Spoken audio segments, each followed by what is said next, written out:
ጤና ይስጥልን የተወደዳችሁ እንደምን አላችሁ? በኢትዮ አርሰናል ቻናል ላይ እንገኛለን። በርከት ያሉ ጉዳዮችን እየነገርናችሁ እንቆያለን። አርሰናል ከቼልሲ ወሳኙ ጨዋታ በኤምሬትስ ስቴዲየም ይደረጋል። ስለ አርሰናልና ስለ ቼልሲ አንዳንድ ጉዳዮችን በዝርዝር እየነገርናችሁ እንቆያለን። ከጨዋታው ጋር በተያያዘ የሚነሱ ዝርዝር ነጥቦች አሉ። የአርሰናል የቅርብ ጊዜ የበላይነትና በጨዋታው ላይ ሊተኮርባቸው ስለሚገቡ ፕሎቶች እናነሳለን። ምን ላይ ነው ሁለቱ ቡድኖች ለውጥ ሊያመጣ የሚችለው ወይም ደግሞ የአርሰናል አድቫንቴጅ በምን ደረጃ ሊታይ ይችላል? ከቼልሲ ድክመቶች ከአርሰናል ጥንካሬ ጋር በተያያዘ የሚነሱ ዝርዝር ነጥቦች ይኖራሉ። አብራችሁን ስትቆዩ ትሰሙታላችሁ። ስለ ዋንጫ ፉክክር ሚኬል አርቴታም ከጉዳት ጋር በተያያዘ ትናንትና በጋዜጣዊ መግለጫው ላይ ያረጋገጣቸው ዜናዎች አሉ። ለአርሰናል መልካም የሚባሉ ወቅት ላይ እንገኛለን። የመጨረሻው የዋንጫ ፍልሚያ፣ የመጨረሻው ወደ ዋንጫ የሚደረገው ጉዞ ላይ እንገኛለን። አርሰናል ወይስ ደግሞ ማንቸስተር ሲቲ ለቢለው ምላሽ ለመስጠት የሚኬል አርቴታ ቡድን እንዴት ነው እንደዚህ አይነት የዋንጫ ጫናዎችን ማኔጅ እያደረገ የሚገኘው በሚለውም ጉዳይ ላይ ተጨማሪ ሀሳቦችን እየነገርናችሁ እንቆያለን። የቀጣይ 5 ጨዋታዎች ዲፊካልቲ ሌቭል ጨዋታዎች የአውሮፓ ቻምፒየንስ ሊግም በመሃል ሲገባ ምን አይነት መርሃ ግብሮች ይኖራሉ በአርሰናል በኩል በማንቸስተር ሲቲ በኩል ፉክክር ውስጥ የሚለውን እየነገርናችሁ እንቆያለን። ዝውውሮችንም ይዘናል። በመጠኑም ከሰሞኑ ሲነሱ የነበሩ ጉዳዮች ላይ ትኩረት አድርገን ቆየት እንላለን። የእናንተ ሀሳቦች መተውልናል። በስፋት የእናንተም ሀሳቦች ላይ ትኩረት አድርገን እናንተም ላነሳችኋቸው ጥያቄዎች እንዲሁም ግምቶቻችሁንም አስቀምጣችኋል። ለሱም ምላሽ የምንሰጥ ነው የሚሆነው። ለሁሉም አብሮነታችሁን ብቻ እንጠይቃለን። በዝርዝር የምናነሳቸውን ጉዳዮች አስተዋወቅናችሁ። ይህንን ቪዲዮ ላይክ አድርጋችሁ ጀምሩ። ቤተሰብነታችሁን አሳዩን። የኢትዮ አርሰናል ቻናልን ሰብስክራይብ እያደረጋችሁ ቤተሰብነታችሁን እያሳያችሁን አብሮነታችሁን ግለጹልን። መልእክቶቻችሁን እንጠብቃለን። አርሰናል ከቼልሲ ስለስንት ይጠናቀቃል? ትናንትና የመጡልን ግምቶች አሉ። ሽፈራው አለሙ አርሰናል 3 ቼላው 1 ብሎናል። ከዛ ፏድ የተባለ አድማጫችን 3-1 በሆነ ውጤት በተመሳሳይ ሱም ፏድ ተመሳሳይ ግምቱን አስቀምጦልናል። ሌሎችም ግምቶች መጥቶልናል። ብሬታመነ የተባለ አድማጫችን 2-1 በሆነ ውጤት አርሰናል ቼልሲን ያሸንፋል የሚል ነገር አስቀምጧል። የማንቸስተር ዩናይትድ ደጋፊ ነው ሚሻሞ የተባለ አድማጫችን ከደቡብ አፍሪካ 2-2 ጨዋታው ይጠናቀቃል ብሎናል። ቶፊቅ አርሰናል 4 ቼልሲ 2 እንዲሁም ሌሎች ሸምሱ የተባለ አድማጫችን አርሰናል በደጋፊው ፊት ስለሚጫወት ያሸንፋል 3-0 በሆነ ውጤት ይጠናቀቃል ብሏል። ማቴዎስ 3-1 በሆነ ውጤት ግምቱን አስቀምጧል። ሁላችሁንም ከልብ እናመሰግናለን። ባባይ የተባለ አድማጫችን አርሰናል ማርቲኔሊን፣ ገብርኤል ጀሱስን፣ ቤን ዋይትን፣ ሉዊስ ስኬሊን፣ ትሮሳርድ መልቀቅ አለበት፣ ከዛ 3 ወርልድ ክላስ ተጫዋቾችን ማስፈረም አለበት የሚል ነገር አንስቷል። አየነው ሙሉ አለምም ግምቱን ልኮልናል። ሽፈራው 3-1 በሆነ ውጤት ይጠናቀቃል የሚል ግምቱን አስቀምጦልናል። ከአየነው ሙሉዓለም ጋር በተያያዘ እንግዲህ አርቴታን በተመለከተ አርቴታን ማባረር አለበት፣ አርሰናል በአርቴታ ስር ዋንጫ አይበላም የሚል ነገር አንስቶልናል። ይህንን ሀሳብ እንመለስበታለን። ሌሎችም ጉዳዮች ይነሳሉ። በአርሰናል በኩል ሌሎች የአርሰናል ሌጀንደሪ ተጫዋቾች የሰጧቸው አስተያየቶች አሉ። ለሁሉም አስቀድመን ግን የምንመለከተው አርሰናል ከቼልሲ የሚደረገው ጨዋታ እንደሆነ አይነት ፕሎቶች አሉት። በጨዋታው ላይ በቼልሲም በአርሰናል በኩል የጉዳት ዜናዎች ይፋ ተደርጓል። ሊያም ሮዜነር እንዲሁም ሚኬል አርቴታም ያሳወቋቸው የተጫዋቾች አቬለብል የሆኑ ለጨዋታው ዝግጁ የሆኑ ተጫዋቾች አሉ። እነዚህን ጉዳዮች እናንሳ። ቼልሲና አርሰናል የትኛው ፕሎቶች ላይ የትኛው የሜዳ ክፍል ላይ በየትኛው መንገድ ሊፎካከሩና የጨዋታውም ሌላ መልክ ሊኖረው ይችላል የሚለውን ጉዳይ እየነገራችሁን ቆዩ። የእኛን ሀሳቦች ደግሞ እያነሳን እንቆያለን። ባለፉት 8 ጨዋታዎች ቼልሲ አርሰናልን ማሸነፍ አልቻለም። በፕሪሚየር ሊግ ብቻ ያሉ ጨዋታዎችን ስንወስድ ነው። ከነዚህ 8 ጨዋታዎች መካከል አርሰናል 5ቱን አሸንፏል፣ 3ቱ ባቻ ውጤት የተጠናቀቁ ናቸው። ከ8 ጨዋታዎችና በሁለቱ ቡድኖች መካከል ረጅም ጊዜ የሚባለው ከ1995 እስከ ጎርጎሮሳውያን 2005 ድረስ 19 ጨዋታ ድረስ የአርሰናል የበላይነት የነበረበት ወቅትን እናነሳለን። ከዛ ውጪ እንደዚህ አይነት ሌላ ድጋሚ የበላይነትን ለቅርብ ጊዜያት ላይ የተመለከትንበት ነው። አርሰናል አሁን የአርሰናል ደጋፊዎች የሚታመንበት ነገር አለ። በዚህ ሰዓት ላይ መንሸራተት፣ በዚህ ሰዓት ላይ ነጥብ መጣል ተብሎ የሚታሰብ ነገር አይደለም። የዋንጫው ፉክክሩ ላይ የመጨረሻው ምዕራፍ ይገኛል። ለምሳሌ ከሰሞኑ ከተሰጡ አስተያየቶች መካከል ዊሊያም ሳሊባ አንድ ጉዳይ ያነሳል። አርሰናል በመጨረሻው ምዕራፍ ላይ ይገኛል፣ በእጃችን ያለው ያ ማለት በሚቀጥሉት 10 ጨዋታዎች ሁሉንም ማሸነፍ ነው። ሁሉንም የጨዋታዎች ካሸነፍን ሊጉን እናሸንፋለን። ያ ግን ቀላል እንዳልሆነ እናውቃለን። ለዛ ደግሞ ጫናዎች አሉ፣ ፕሬዠር አለ።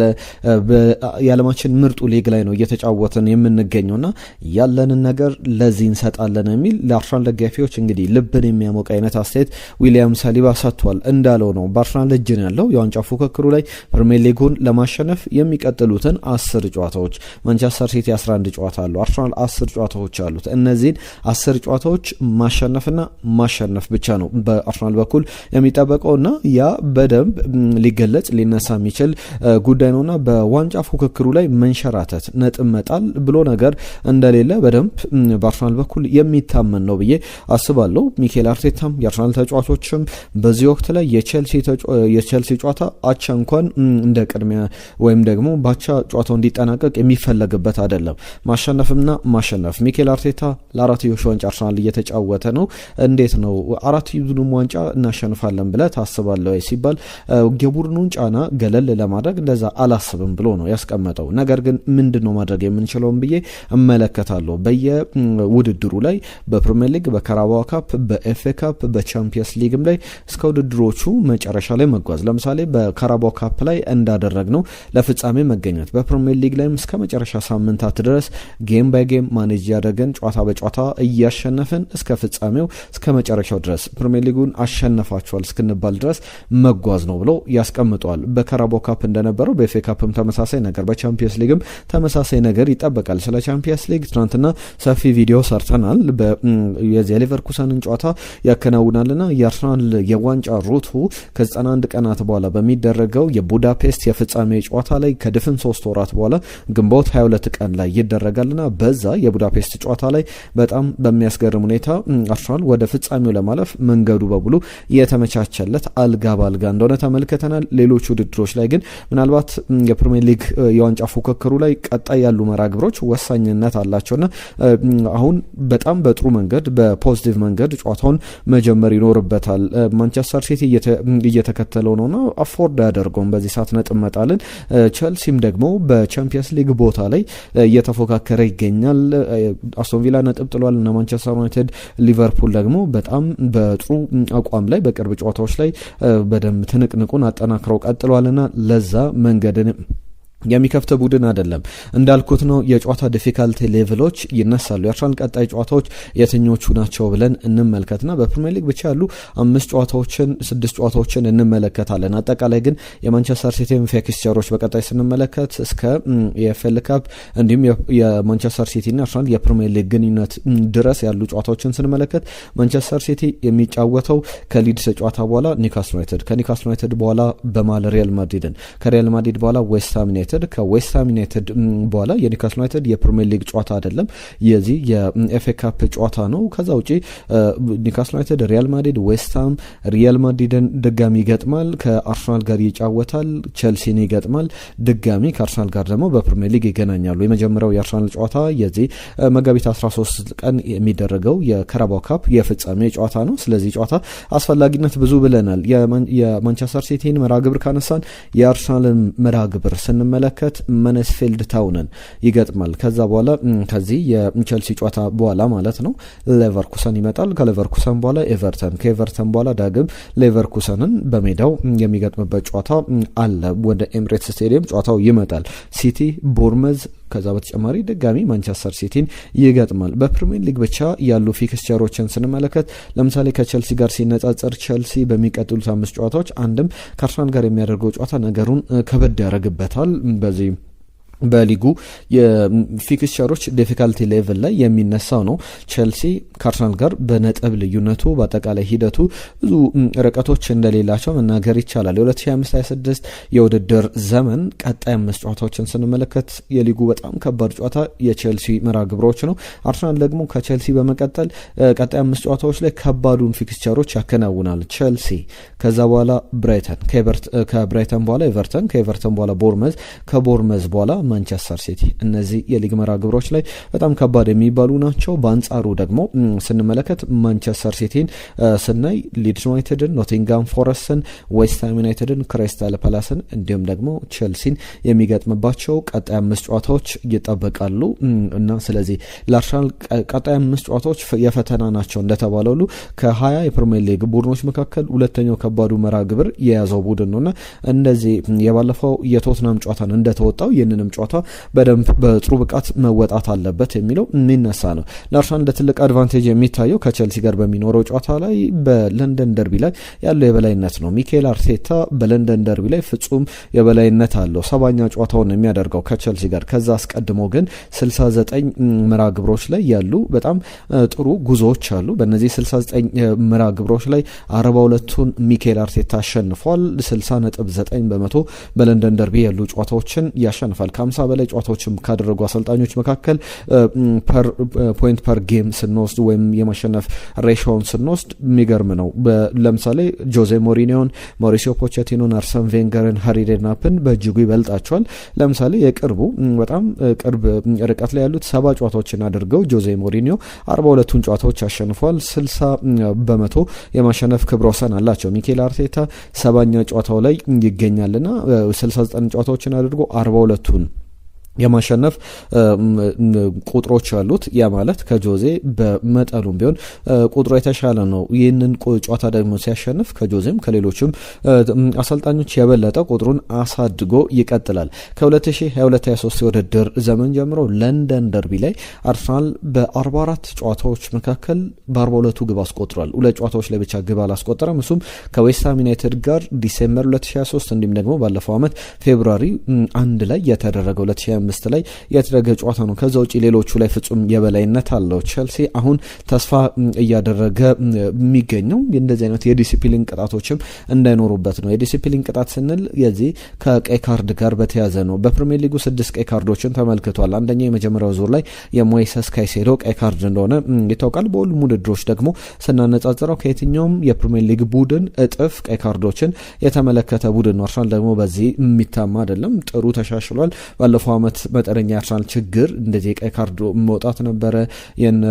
ዊሊያም ሳሊባ፣ ሉዊስ ስኬሊ፣ ዴክላን ራይስ ቀይ ካርዶች ባለፈው ዓመት በአርሰናል ዋንጫ ጉዞ ላይ በጣም በኔጋቲቭ በአሉታዊ መንገድ ተጽዕኖ ውስጥ የከተቱት እንደነበረ እናስታውሳለን። ሌላኛው ጉዳይ ከአርሰናል ጋር በተያያዘ በፖይንት ደረጃ ከመራ በኋላ በዚህ በዊኒንግ ፖዚሽን ላይ ካለ ቼልሲ ብዙ ነጥብ የሚጥል ቡድን ነው።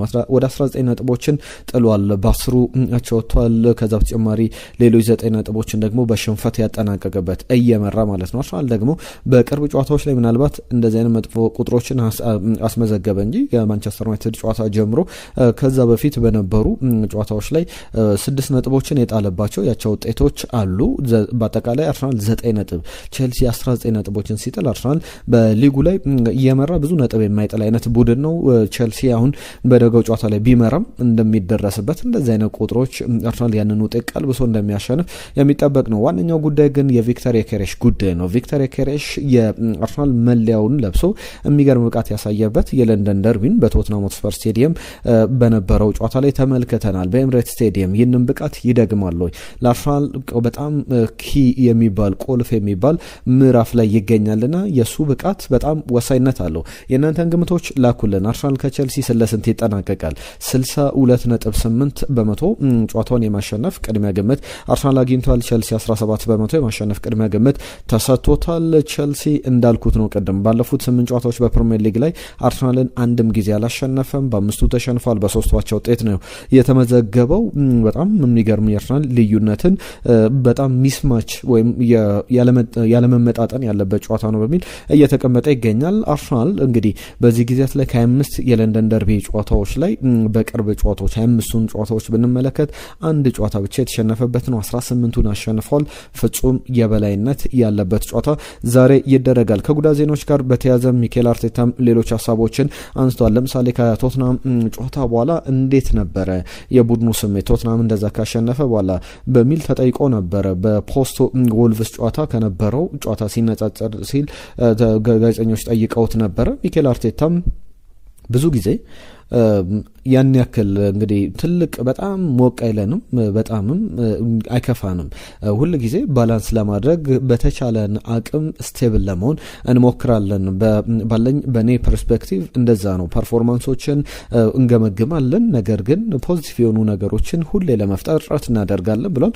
ሁሌም እንደዛ ነው መሆን ያለበት። ዋንጫ ፉክክር ላይ ሁሌም የሚታይ የሚነገር ጉዳይ ቢኖር እንደዛ ነውና ለምሳሌ ከዚህ በፊት ብለነዋል። በካራባኦ ካፕ ፍጻሜ ላይ በአርሰናል በኩል ለፕሪሚየር ሊጉ እንደ ስፕሪንግ ቦርድ ያገለግለዋል ስንል ነበር። ሚኬል አርቴታ ደግሞ አንድም ጊዜ የፍጻሜ ጨዋታዎች ላይ በአሰልጣኝነቱ ተገኝቶ ተሸንፎ አያውቅም። የፍጻሜ ጨዋታዎች ላይ ደግሞ ሁሌ ማሸነፍ የለመደ ቡድን እንደዚህ አይነት ርቀቶችን ማስቀጠል ይኖርበታል። ሌላኛው ሊነሳ የሚገባው ጉዳይ አለን ሺረር ያነሳው ጉዳይ ነው። ትናንትና በሰራነው ቪዲዮ ላይ ፖል ስኮልስ ሌሎችም የሰጧቸውን ሮይ ኪን ኤርራይት የሰጧቸውን ግምቶች ስናስቀምጥ ነበር። ፖል ስኮልስ ወይ ቼልሲ ያሸንፋል ወይ ደግሞ ባቸው ውጤት ይጠናቀቃል ብሏል።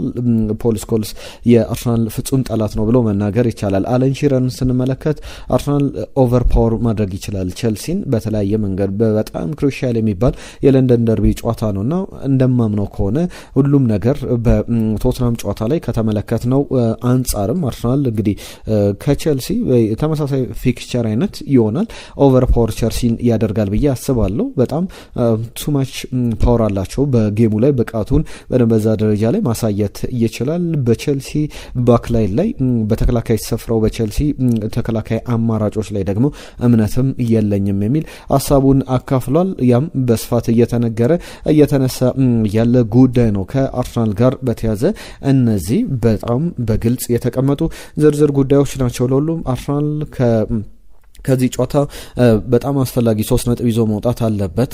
ያንን በደንብ ሁሉም የሚተማመንበት የሚያነሳው ጉዳይ ነው። በቀጣይ ፊክስቸሮች ላይ ለሚኖሩ ጉዞዎችም የአርሰናል ማሸነፍ በጣም አስፈላጊ ነው። ቀደም አየነው ሙሉዓለም ያነሳው ነበረ እና በጣም ዝርዝር ጉዳዮችን አንስቶልናል።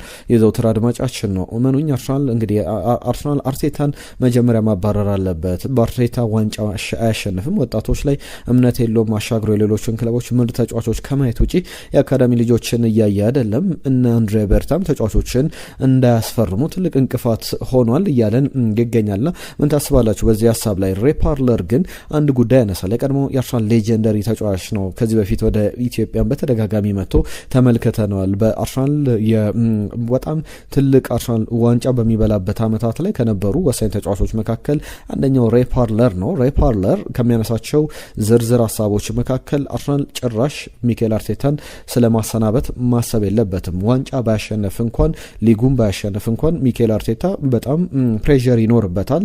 ነገር ግን መሰናበት የለበትም። ለምሳሌ ከ2004 በኋላ ለአርሰናል ጎልደን ቻንስ ነው የመጀመሪያ የፕሪሚየር ሊግ ዋንጫውን ለማሸነፍ። ከረንትሊ ትልልቅ እንግዲህ የሚባሉ አሰልጣኞች ባሉበት ማርኬት ላይ ሚኬል አርቴታ ሊቆይ ይችላል የሚለው ትልቁ ጥያቄ ሊሆን ይችላል። የአርሰናል ሰዎች አርሰናል ቦርድም እሱን እየደገፉት ይገኛሉና ውሳኔያቸው ምን ሊሆን ይችላል የሚለው የሚጠበቅ ነው። ነገር ግን እሱን መተካት ይቻላል። ከዛ በኋላ የውድድር ዓመቱ ሲጀመር የአርሰናል በመጥፎ ጨዋታዎች ሲጀመር ድጋሚ ሌላ አሰልጣኝ ፍለጋ ወደ ገበያው አርሰናል ሊወጣ ይችላል። ያ ማለት ደግሞ የማንቸስተር ዩናይትድ ሩቲን የቼልሲ ሩቲን ውስጥ እነሱን ቡድኖች መምሰል ነውና ቡድኑን በጣም ሊያጠፋው የሚችል ነው። አርሰናል ካለው ስኳድ አንጻር ዘንድሮ እድሎች ያሉት ይህንን እድል ማስመለጥ የለበትም። ነገር ግን ያ እድል ቢያመልጥ እንኳን ሚኬል አርቴታ መሰናበት የለበትም የሚል ዝርዝር ጉዳዮችን አንስቷል። ሌሎቹ የዝውውር ጉዳዮችን ላንሳ። 2 የዝውውር ጉዳዮችን ብቻ ነው ዛሬ የምንመለከተው። አንደኛው በጣም ሃይሊ ሬትድ የተባለ ራይት ባክ ላይ አርሰናል ከጀርመንም ከጣሊያንም ከስፔንም ተጫዋቾችን እያማተረ ይገኛል። ገበያው ላይ ያሉ አቬለብል የሚባሉ ጥሩ አቅም ያላቸውን የራይት ባክ የቀይ መስመር ተከላካይ ቦታ ተጫዋቾችን እየፈለገ ይገኛል። ምክንያቱም በዚህ ውድድር ዘመን በተለይ ትናንትና ከሰማናቸው መረጃዎች መካከል ቤን ዋይት ወደ ባርሰሎና ሊሄድ ይችላል። የጁሊያስ ኮንዴ ተተኪ ሆኖ ወደዛ ልንመለከተው እንችላለን። የጁሊያስ ኮንዴ የአቋም መውረድ በተደጋጋሚ ይጠቀሳልና ቤን ዋይት ከአርሰናል ከአርሰናል ጋር መለያየቱ ብቻ አይደለም፣ ሌሎችም ሊነሱ የሚችሉ ዝርዝር ጉዳዮች ይኖራሉ። በራይት ባክ ቦታ ላይ እንግዲህ እነ ማርኮ ፓሌስትራን አይነት ተጫዋቾችን እየፈለገ ይገኛል። በ2025 በጎርጎሮሳውያኑ አመት ላይ ነው የተወለደው። የተጫዋች በካግሊያሪ እየተጫወተ ይገኛል። በእርግጥ ንብረትነቱ የአታላንታ ነው። ካግሊያሪ በውሰቱ እያጫወተ ይገኛል። 20 አመቱ ላይ ይገኛል። የጣሊያናዊ ተጫዋች 50 ሚሊዮን ዩሮ አካባቢ ይገመታል። ከዛም አነስ ባለ ክፍያ አርሰናል ተጫዋቹ ሊያገኘው ይችላል። በራይት ባክ ቦታ ላይ ሁለት የሚገርሙ ኳሊቲዎች አሉት። አንደኛው የሚገርም የማጥቃት አቅም ያለው ነው። ከዛ በተጨማሪ ፊዚካሊቲው 1 ሜትር ከ86 ሴንቲሜትር ይረዝማል። በሚገርም ብቃት መጫወት የሚችል አርሊ ስቴጅ ላይ ይገኛል በብቃቱ። ነገር ግን የረጅም ጊዜ የአርሰናል እቅድ ተደርጎ እየታየ ይገኛል። ሌላኛው ኤዲያውም ጭምር ምላሽ የሰጡበት በትናንትና ጋዜጣዊ መግለጫቸው ላይ የአንቶኒ ጎርደን ጉዳይ ነው። እነዛን ሌሎችም ብዙሃን መገናኛዎች አሁን ደግሞ ደጋግመው እየዘገቡት ያለ ዘገባ ነው።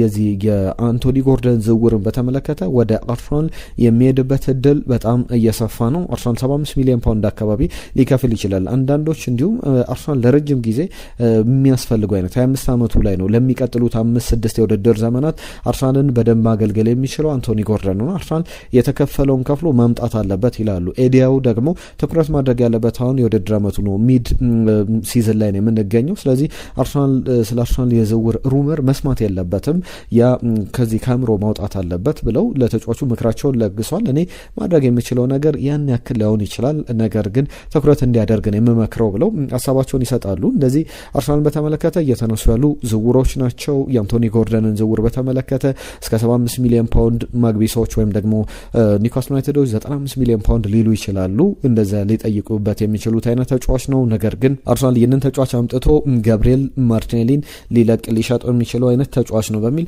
ዘገባዎች በስፋት እየተደመጡ ይገኛሉ። ክቡራትና ክቡራን ስፖርታዊ ጉዳዮቻችን እነዚህን ይመስላሉ። ግምቶቻችሁን ላኩልን። ባነሳናቸው ጉዳዮች ላይ መልእክቶቻችሁን እንጠብቃለን። አሁንም ለጻፋችሁልን መልእክቶች ለአብሮነታችሁ ከልብ እናመሰግናለን።